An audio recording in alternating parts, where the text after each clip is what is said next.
Il faut se lever aux aurores, traverser des collines et des rivières pour s'enfoncer dans la jungle de Konglor, au cœur du Laos.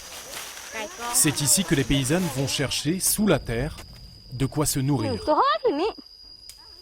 Des grillons, pas toujours faciles à attraper. Ça prend beaucoup de temps et c'est fatigant, surtout en cette saison, car il n'y a pas beaucoup d'insectes. Mais on en a vraiment besoin. Un concentré de protéines, de lipides et de calcium, vital pour des millions de Laotiens. Serge Vergniaud est responsable de la FAO, l'Agence des Nations Unies pour l'alimentation, au Laos.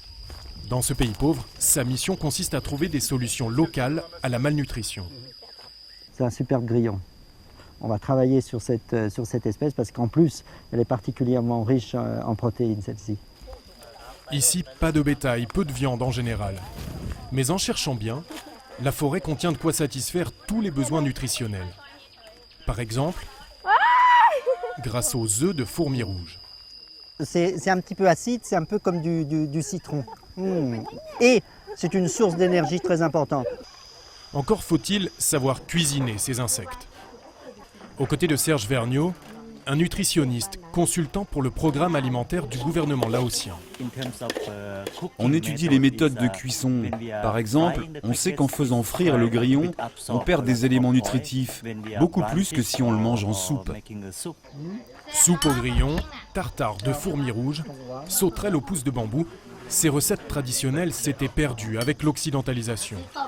Dans un pays où près d'un enfant sur deux souffre de malnutrition, il faut les remettre au goût du jour. Et ça commence dès l'école. C'est bon, Alena? C'est bon. Et ils aiment bien ça, les enfants. Ouais. C'est leur deuxième assiette. Dans ce pensionnat de Vientiane, la capitale, des écoliers des régions pauvres du pays. Aujourd'hui est un jour pas tout à fait comme les autres. Les enfants vont récolter les grillons eux-mêmes, ceux qu'ils ont élevés eux-mêmes et qui vont consommer. Dans mon village, on mangeait parfois des insectes, mais jamais on ne les a élevés comme ça. Jusque-là, le menu de la cantine, c'était essentiellement du riz. Aujourd'hui, c'est terrine de porc au grillon et omelette au criquet.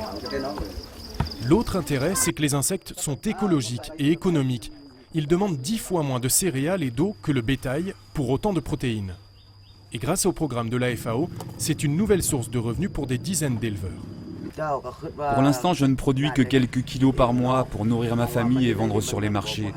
Mais j'ai bien l'intention de me développer. Prochaine étape, exporter ces petites bêtes sous forme de poudre dans des biscuits par exemple, pour conquérir les marchés occidentaux. Une chose est sûre, pour nourrir 10 milliards d'humains en 2050, il faudra varier un peu ce que l'on met dans nos assiettes. Alors bien sûr, il faudra du temps avant que ce type de larve se fasse un chemin jusqu'à nos marchés en France, ou encore qu'on se mette à manger des cigales, comme celle-ci. Mais ici au Laos, ce sont des compléments alimentaires essentiels et délicieux.